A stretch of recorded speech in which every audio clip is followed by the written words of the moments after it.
DSC నోటిఫికేషన్కి సంబంధించి అభ్యర్థులకి 2 సూచనలు చేయదలుచుకున్నాను. మొదటిది 16,347 పోస్టులతో నోటిఫికేషన్ వస్తుంది. అయితే ప్రభుత్వం ఎస్సీ వర్గీకరణ తర్వాతే ఈ నోటిఫికేషన్ ఇవ్వాలని భావిస్తుంది కాబట్టి అది 2-3 నెలలు టైం పడుద్ది. అందుకని నాకున్న అభిప్రాయం ఏంటంటే మార్చి నెలలో నోటిఫికేషన్ వస్తుంది, మేలో ఖచ్చితంగా పరీక్ష జరుగుతుంది.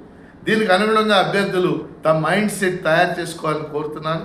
రెండో అంశం, ఇప్పుడు సమయం వచ్చింది కాబట్టి దీన్ని వినియోగించుకుని అభ్యర్థులు సిలబస్ని క్షుణ్ణంగా చదవండి, పాత ప్రశ్నాపత్రాలు 2-3 చూడండి, ప్రామాణికమైన తెలుగు అకాడమీ బుక్స్ సంపాదించండి, వాటిలోంచి సొంత నోట్స్ ప్రిపేర్ చేసుకుని వచ్చిన సమయాన్ని వినియోగించుకోవాలని అభ్యర్థులను కోరుతూ టెన్షన్ పడొద్దు, ఆతృత పడొద్దు, చక్కగా వచ్చిన సమయాన్ని సద్వినియోగం చేసుకోవాలని మీ అందరికీ నేను విజ్ఞప్తి చేస్తున్నాను.